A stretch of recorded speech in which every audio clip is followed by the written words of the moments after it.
Hello students, new 11th 12th JEE class में मैं Yogesh Mirkar, teacher of mathematics, आपका स्वागत करता हूँ। JEE एग्ज़ाम जो कि आपके इंजीनियरिंग करियर स्टार्ट करने की बहुत ही इम्पोर्टेंट एग्ज़ाम है। After 12th board you have to face JEE and CET exam. So in that exam you have to face physics, chemistry and mathematics. So mathematics is very good subject for you to subject or to score the JEE exam. तो इस JEE exam का mathematics के part का जो part आज मैं start करने जा रहा हूँ, that part is coordinate geometry.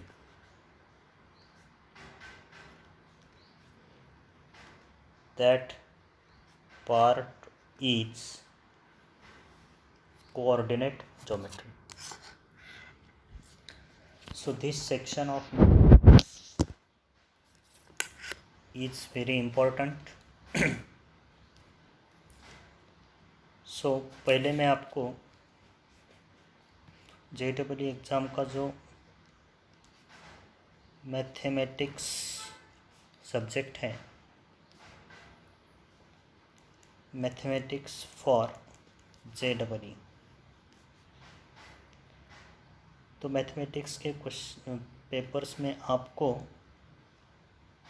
25 questions solve करने होते हैं, जिसमें 20 क्वेश्चंस जो कि MCQs के फॉर्म में रहते हैं, multiple choice questions with 1 correct option, और 5 आर न्यूमेरिकल टाइप। तो इस 5 क्वेश्चन में आपको ऑप्शन नहीं दिए हुए रहते, सॉल्व करके इसका जो आंसर है कोई भी नंबर या इंटीजर आ सकता है। तो उस तरह से आपको ये 25 क्वेश्चन सॉल्व करने होते हैं। So out of these 25 questions, near about 5 questions are from coordinate geometry. वैसे तो आपने कोऑर्डिनेट ज्योमेट्री 9th-10th में पढ़ाई होगा, बेसिक, जिसमें x coordinate, y coordinate, distance formula, section formula, ये आप सभी पढ़े हो। तो वही बेसिक हमको आप कोऑर्डिनेट ज्योमेट्री में रिवाइज करने का है। But this knowledge of coordinate geometry you will use in these 5 topics. First is straight line, second one is circle, third one is parabola, fourth one is ellipse, and fifth is hyperbola. So under the section of coordinate geometry we have to learn these 5 topics: straight line, circle, parabola, ellipse and hyperbola. तो इस coordinate geometry section के JEE exam में 25 से 5 question आपको पूछे जाते हैं। And this section of mathematics is very easy section,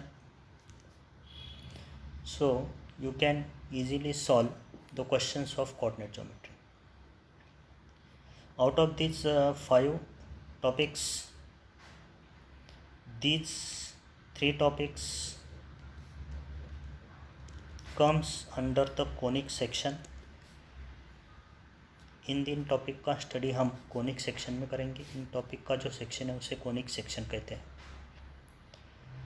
सो बाकी के जो सेक्शंस हैं मैथमेटिक्स के, जैसे वेक्टर अलजेब्रा हो गया, यानी 3 डायमेंशनल ज्योमेट्री, अलजेब्रा हो गया, कैलकुलस हो गया, डिफरेंशियल कैलकुलस, इंटीग्रल कैलकुलस। तो वो सभी सेक्शन में से कोऑर्डिनेट ज्योमेट्री ये इजी सेक्शन है।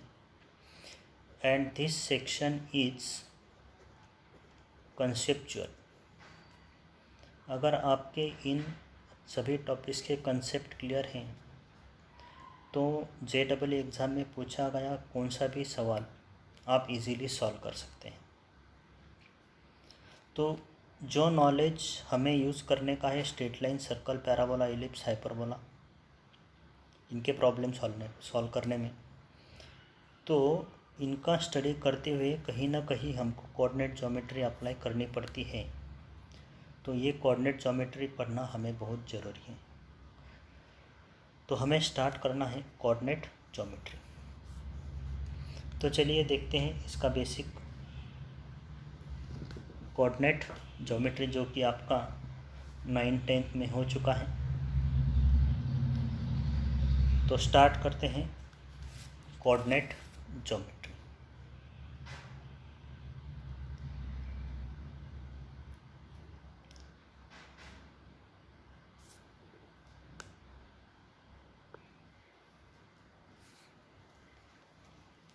So in the coordinate geometry,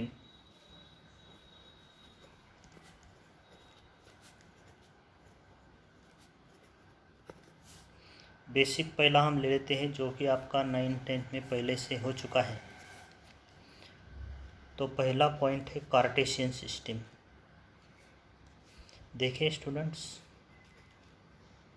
this part of Cartesian system you have already learn in 10th class.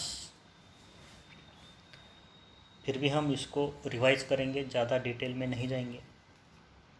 So to locate the point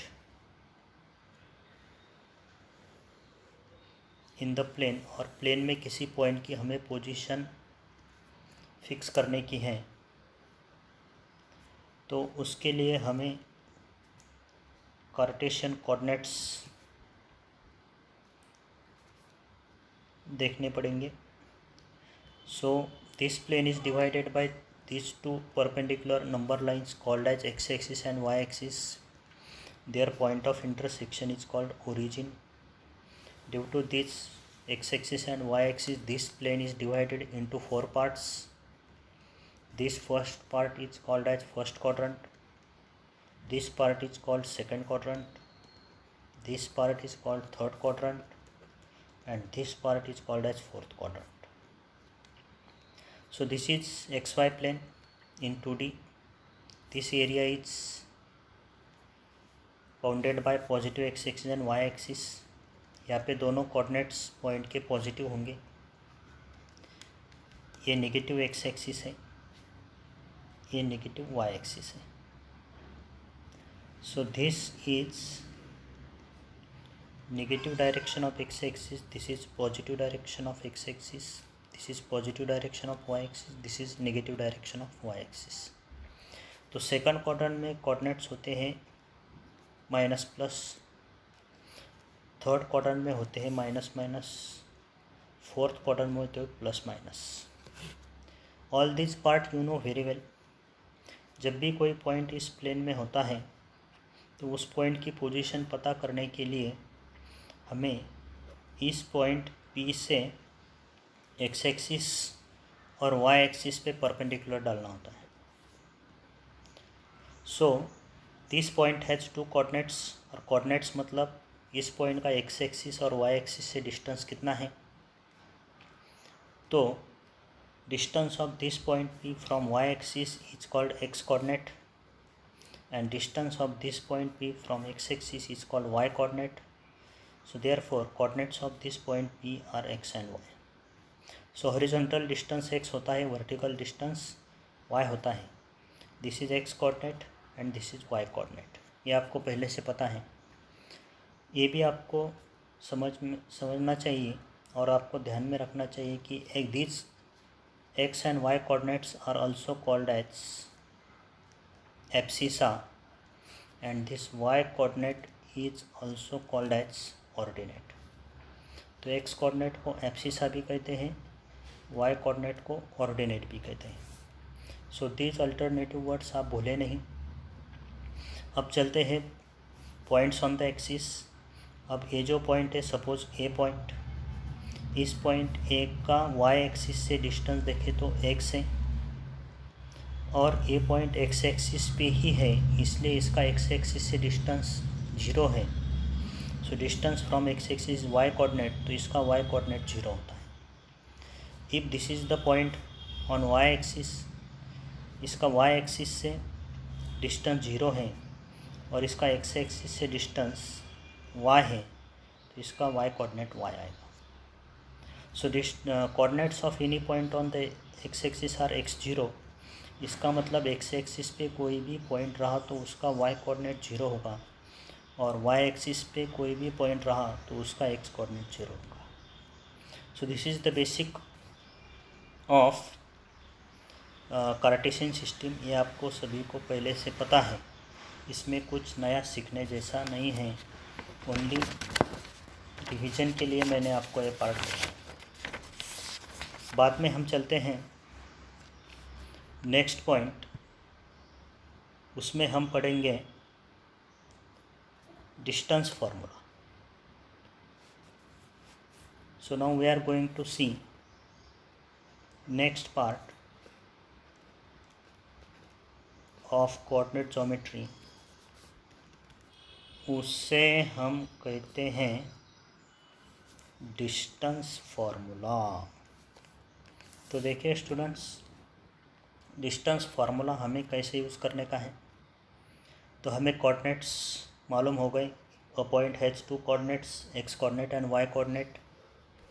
distance of the point from y axis is x coordinate and distance of the point from x axis is y coordinate. If these are the two any points A and B having coordinates x1 y1 and x2 y2, अब ये दोनों point है x1 y1 and x2 y2 and we have to find the distance between these two points। तो ये distance find out करने का जो formula होता है उसे हम डिस्टेंस फार्मूला कहते हैं।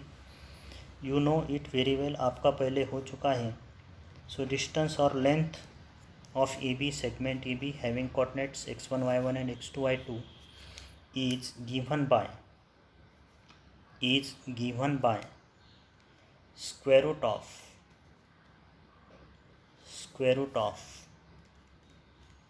x1 minus x2 whole square plus y1 minus y2 whole square।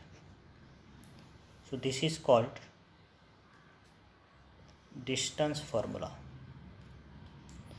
फिर से देखिए, distance between the points having coordinates x1 y1 and x2 y2 is given by square root of x1 minus x2 whole square plus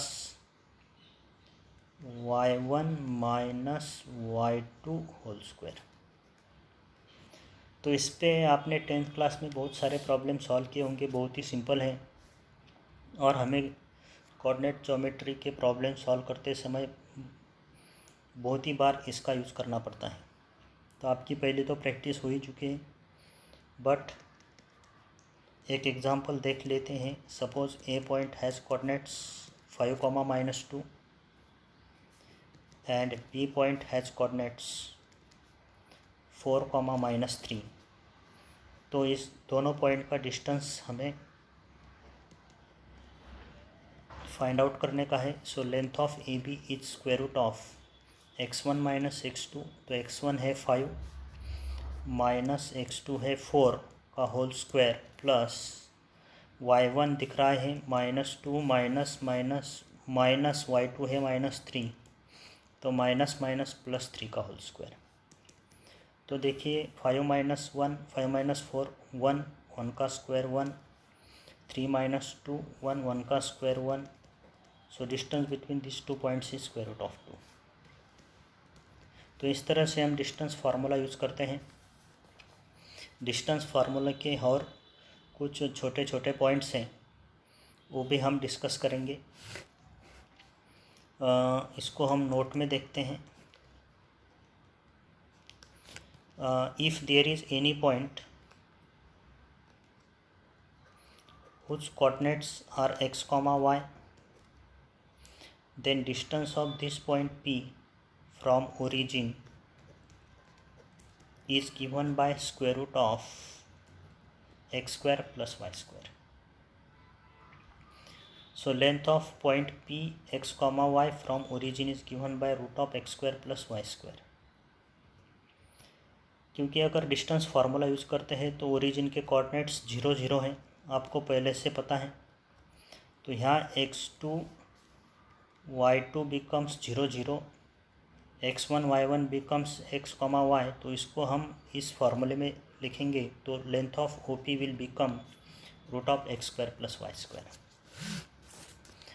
और students, next point about distance formula second, अगर A point has coordinates x1 comma y1 और B point has coordinates x1 comma y2, तो देखिए इन दोनों points का x coordinate same है। तो इस केस में इन दोनों का जो डिस्टेंस होगा, distance between point A and B, तो इधर x1 and x2 are same, तो ये टर्म 0 हो जाएगी। तो डिस्टेंस बनेगा root of y1 minus y2 का होल स्क्वायर। तो डिस्टेंस तो हमेशा पॉजिटिव होता है, तो उनका डिस्टेंस बोलना पड़ेगा mod of y1 minus y2। If A point has coordinates x1 y1 and B point has coordinates x2 y1। अब देखिए स्टूडेंट्स, यहाँ पे y कोऑर्डिनेट सेम है, तो इसी तरह से length of A B will be equal to mod of x1 minus x2। तो इस पॉइंट को भी आप नोट करिए कि अगर x कोऑर्डिनेट सेम है तो लेंथ बनती है mod of y1 minus y2, और y कोऑर्डिनेट सेम है तो लेंथ बनती है mod of x1 minus x2। For example, मेरे पास अगर ए पॉइंट के कोऑर्डिनेट्स है 3 कॉमा माइनस 2, बी पॉइंट के कोऑर्डिनेट्स हैं 6 कॉमा माइनस 2, तो इधर y कोऑर्डिनेट सेम है, तो length of A B will be equal to mod of x1 minus x2 3 minus 6। ये तो डिस्टेंस नेगेटिव आ रहा है, लेकिन मॉड साइन की वजह से हम बोलेंगे distance between this 2 points is 3 units. तो इस तरह से हम डिस्टेंस फार्मूला यूज़ करते हैं। So this is all about the basics of distance formula. तो चलते हैं नेक्स्ट पॉइंट की तरफ।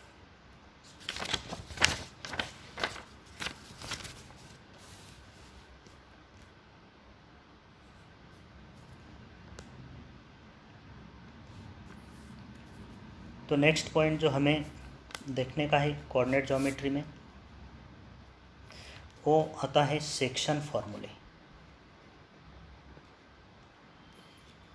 सेक्शन फार्मूले पहले सारे हम फार्मूले आपको समझाएंगे। आपकी जब कंसेप्ट क्लियर हो जाएंगी तब हम प्रॉब्लम्स सॉल्व करेंगे, ताकि आपको आइडिया आ जाए कि कैसे किस तरह से कोऑर्डिनेट ज्योमेट्री के प्रॉब्लम सॉल्व करते हैं। और आपको भी प्रैक्टिस करनी पड़ेगी, तभी आपका कॉन्फिडेंस बढ़ जाएगा। Most easy section of JEE coordinate geometry मेरा फेवरेट सेक्शन है। 10 साल से मैं मैथमेटिक्स में कोऑर्डिनेट ज्योमेट्री पढ़ा रहा हूँ, और बहुत ही simple and interesting part of mathematics. तो चलिए देखते हैं सेक्शन फार्मूले। उसमें पहला जो फार्मूला है that is section formula for internal division. Section formula for internal division. तो इंटरनल डिवीजन क्या होता है? देखिए, if you have the segment AB and A point has coordinates x1 y1, B point has coordinates x2 y2, और मेरे पास ऐसा एक point है A और B के बीच में अंदर P, तो in this case we say that P divides AB internally. P divides AB internally in the ratio m/n.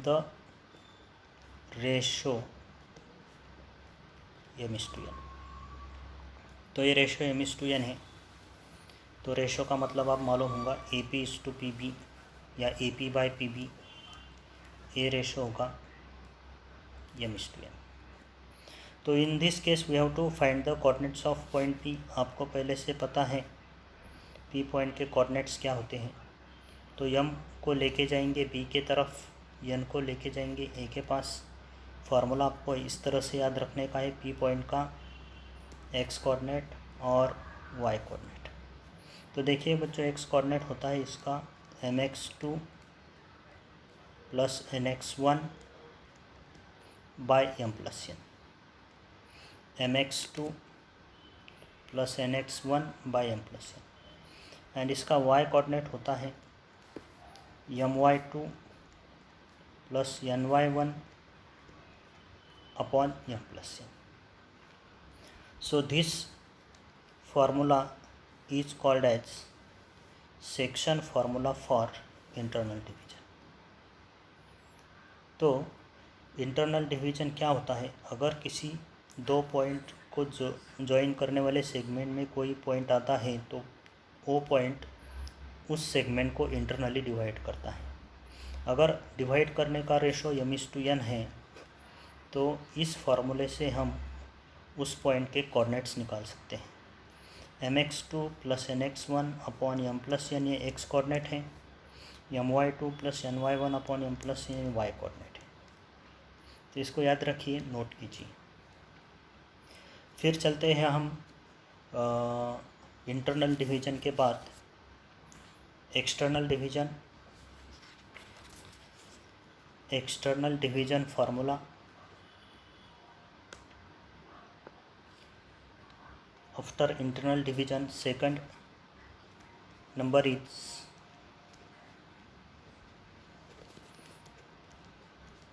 external division. तो सेम ही है, इंटरनल एक्सटर्नल, ज़्यादा कुछ फ़र्क नहीं। इंटरनल डिवीजन आपको मालूम होगा, अगर सेगमेंट ए बी को P पॉइंट बाहर से डिवाइड कर रहा है। देखिए इंटरनल डिवीजन में P पॉइंट A और B के अंदर था, लेकिन इधर P पॉइंट ए बी के राइट साइड में हो सकता है या लेफ्ट साइड में हो सकता है। तो in this case we say that P divides A B. P divides A B, पहले था इंटरनली, अब हो गया externally in the ratio m/n. तो इस केस में P पॉइंट्स के कोऑर्डिनेट क्या होंगे? अगर A पॉइंट के कोऑर्डिनेट्स x1 y1 है, B पॉइंट के कोऑर्डिनेट्स x2 y2 हैं, तो जो पॉइंट एक्सटर्नली डिवाइड कर रहा है P पॉइंट, उसके x कोऑर्डिनेट और y कोऑर्डिनेट क्या होंगे?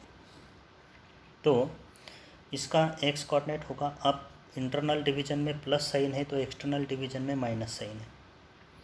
फ़र्क सिर्फ इतना है, फार्मूला बहुत इजी है। इंटरनल डिवीजन में आप प्लस साइन यूज़ कर रहे हैं तो एक्सटर्नल डिवीजन में आपको माइनस साइन यूज़ करना है, बाकी फार्मूला सेम है।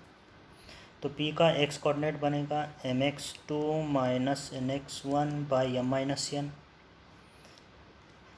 my2 - ny1 / n-1. This is y coordinate. So x coordinate is this and y coordinate is this. देखिए स्टूडेंट, मैं इसको ज़्यादा एक्सप्लेन नहीं कर रहा हूँ ताकि क्योंकि आपको पहले से पता है, तो इसमें ज़्यादा टाइम मैं नहीं लूँगा। जो पॉइंट्स आपके लिए नए हैं, क्योंकि मेरे को 10th की कोऑर्डिनेट ज्योमेट्री मालूम है, तो ये सब आपका पहले से हो चुका है। तो बस रिवीजन के लिए सिर्फ मैं आपको ये फार्मूला बोल रहा हूँ। तो ये है इंटरनल एंड एक्सटर्नल डिवीजन। तो अब मैं शॉर्ट में मिड पॉइंट फार्मूला भी इधर लिख देता हूँ। 3 नंबर पे आता है मिड पॉइंट फार्मूला। तो मिड पॉइंट फार्मूला भी बहुत ही ईजी है। P point segment A B का मिड पॉइंट है। ए पॉइंट के कोऑर्डिनेट्स x1 y1 है, बी पॉइंट के कोऑर्डिनेट्स x2 y2 है। तो पी पॉइंट मिड पॉइंट है, तो मिड पॉइंट है तो रेशो होगा 1:1। और वैसे भी पी पॉइंट इंटरनली डिवाइड कर रहा है, तो इंटरनल डिवीजन का जो अपना फार्मूला है mx2 + nx1/m+n and my2 + ny1/m+n। तो इंटरनल डिवीजन में जो रेशो है m:n वो 1:1 है। तो m = 1 रख दो, n = 1 रख दो। n को अगर हम 1 रखते हैं तो p पॉइंट का x कोऑर्डिनेट बनता है x1 + x2/2, y कोऑर्डिनेट बनता है y1 + y2/2। So this is called mid point formula. तो इस तरह से हमने internal division, external division and mid point formula देखा। तो फार्मूले बहुत इजी हैं, पहले भी आपके हो चुके हैं, इसलिए ज़्यादा एक्सप्लेन करने की ज़रूरत नहीं है। अब नेक्स्ट पॉइंट की तरफ चलते हैं। सेक्शन फार्मूले में जो नेक्स्ट पॉइंट आता है उसके तरफ चलते हैं। And that point is number 4 पे आता है सेंट्रॉइड फार्मूला।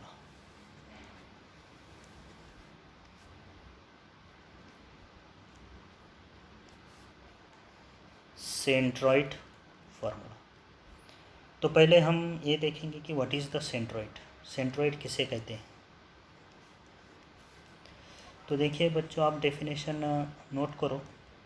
और सबसे पहली बात, आप नोटबुक पेन लेके रेडी होंगे। Please note all the points. अगर आप जानते भी हो, नहीं भी जानते हो तो प्लीज़ नोट करो। और जो जो पॉइंट इम्पोर्टेंट है उस समय मैं आपको बोलूँगा उसको हाईलाइट करो। Those points are important for exam point of view, उसको आप नोट करते चलो। तो सेंट्रॉइड क्या होता है भाई, देखेंगे। Centroid is point of intersection of medians of the triangle। Centroid triangle के मीडियंस का पॉइंट ऑफ इंटरसेक्शन होता है। जिस पॉइंट पे मीडियंस इंटरसेक्ट होती है that point is called as centroid. देखिए, this is the triangle ABC in the plane and vertices of the triangle ABC are x1 y1, x2 y2 and x3 y3 respectively। तो अब पहले median भी आपको मालूम है कि what is the median. Median क्या होती है? देखिए स्टूडेंट्स, अगर ये BC का मेरे पास मिड पॉइंट है D एंड मैं इस ए पॉइंट को वर्टेक्स ए को डी से ज्वाइन करूँगा तो AD बन जाएंगी median. If E is the mid point of AC और B को E से ज्वाइन करूँगा तो BB मीडियन बन जाएगी।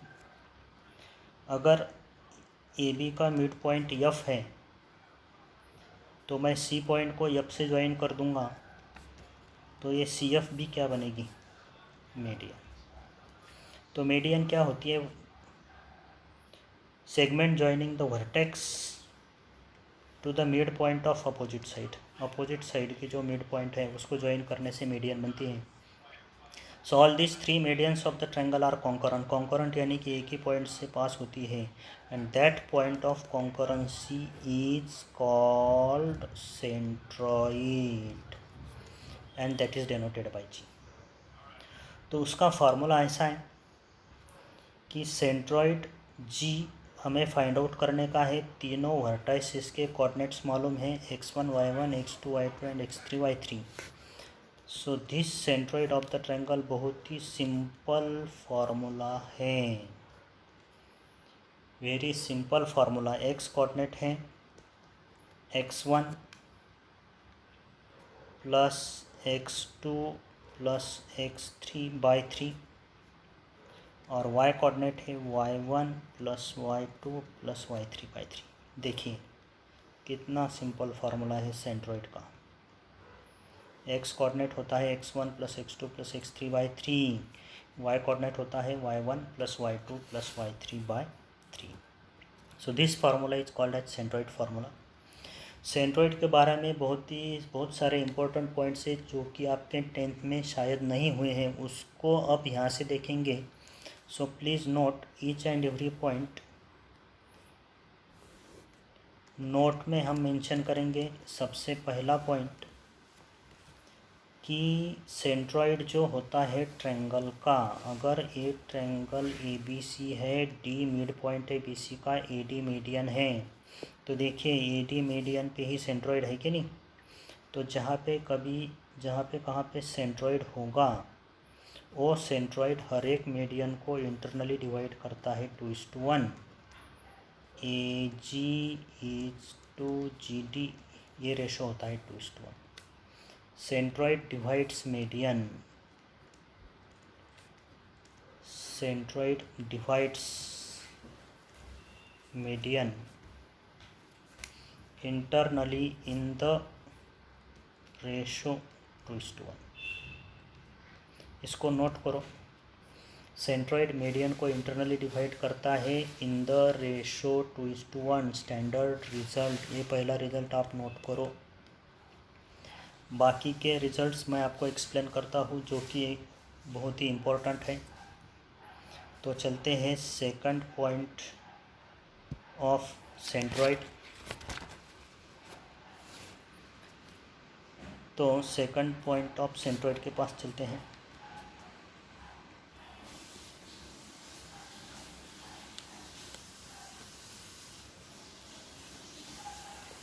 इन नोट सेंट्रोइड देखा है हमने पहले।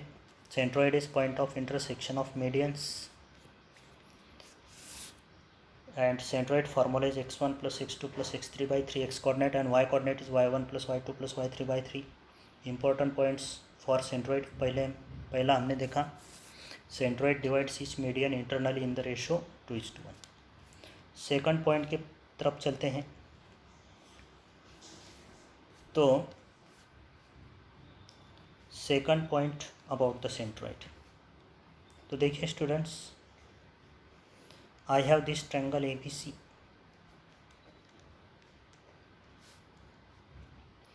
and this is my centroid of triangle ABC। अगर G ट्रायंगल ABC का सेंट्रोइड है तो मैं इस सारी वर्टाइसेस को सेंट्रोइड से ज्वाइन करता हूँ। तो यहाँ से बनेंगे मेरे को ट्रायंगल AGB, एक ट्रायंगल बनेगा, BGC एक ट्रायंगल बनेगा, AGC एक ट्रायंगल बनेगा। तो इसका एक स्टैंडर्ड रिजल्ट है, इफ़ G इज सेंट्रोइड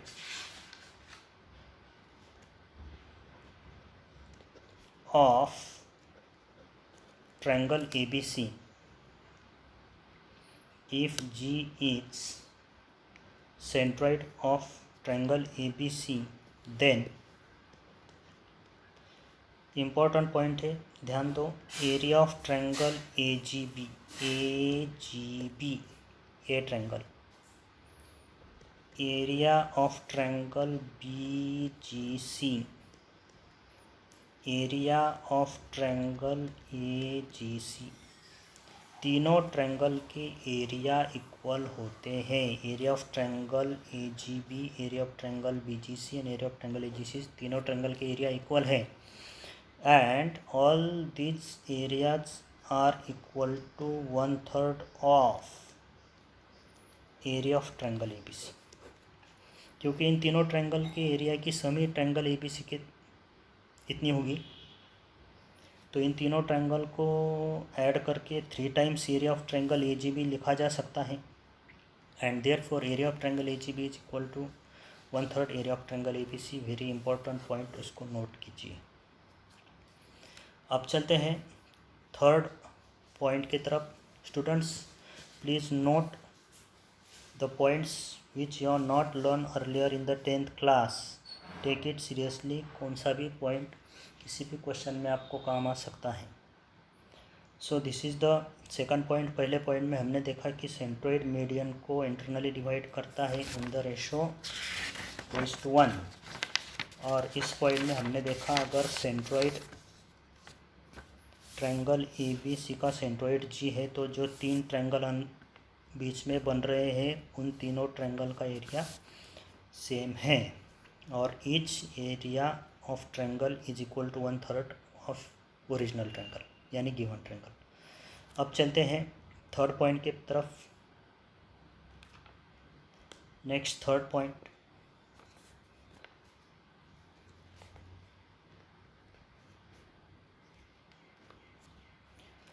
तो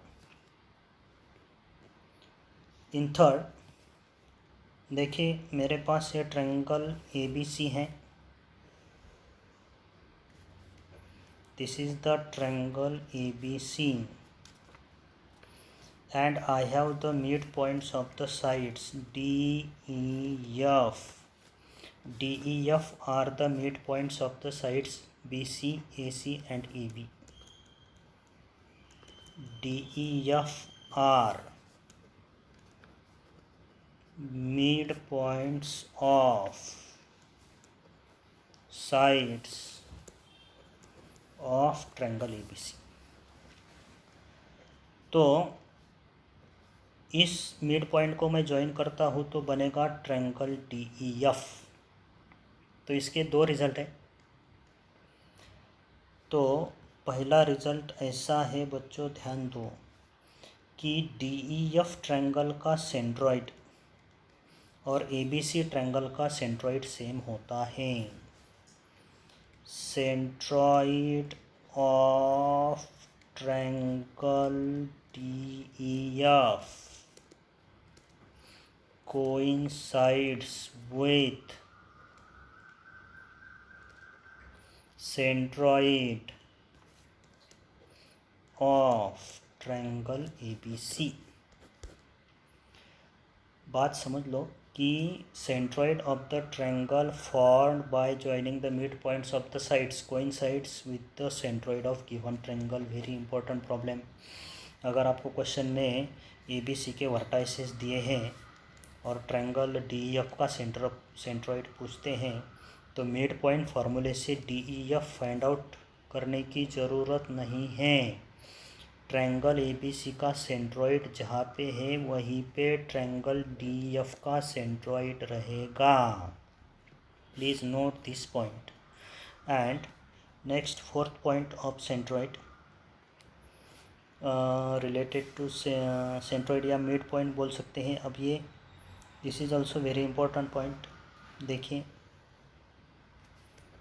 ट्रायंगल ए बी सी में जैसे हमने पहले देखा थर्ड पॉइंट में D is the mid point of B C, इसका ही सेकंड पॉइंट है, इसका ही second point D F are mid points of side C B C, B C, A C and A B. तो ये जो triangle D F है तो यहाँ पे 4 ट्रायंगल बने हैं 1 2 3 4। इन सभी ट्रायंगल का एरिया सेम होता है। Each triangle has equal area. तो कौन से ट्रायंगल है अपने तरफ बोलिए। Area of triangle A F E is equal to area of triangle B F D. ये ट्रायंगल, अब a triangle area of triangle D E C and area of triangle D E F. तो ये सभी triangle का area equal है, चारों triangle का area equal है। इन चारों की sum triangle area of triangle ABC होंगी तो each area will be equal to 1/4 of area of triangle ABC. So please note all these points. Problem solve करते समय आपको कहीं ना कहीं ये यूज करना है. So we have started the coordinate geometry, one of the important section for JEE exam. उसमें मैंने आपको बोला कि टोटल 25 क्वेश्चन है, उसमें लगभग 4 से 5 प्रॉब्लम JEE एग्ज़ाम में पूछते हैं. कोऑर्डिनेट ज्योमेट्री जो सेक्शन है उसमें हमें जो 5 टॉपिक्स पढ़ने के हैं, straight line, circle, parabola, ellipse and hyperbola. And this is the basic of that all points, all topics. तो आज हम यहाँ तक आए हैं सेंट्रॉइड फार्मूला. सेंट्रॉइड फार्मूले तक आए जिसमें हमने कार्टेशियन सिस्टम डिस्टेंस फार्मूला देखा है. सेक्शन फार्मूले में internal division, external division, mid point formula and centroid formula. तो यहाँ पे हम रुकते हैं. नेक्स्ट सेशन में हम इसके आगे का पॉइंट पढ़ेंगे जिसमें हमें इन सेंटर, अर्थो सेंटर और बाकी बहुत सारे पॉइंट्स सीखने हैं. तो मिलते हैं नेक्स्ट सेशन में. तो लगे रहिए coordinate geometry. Okay, bye students.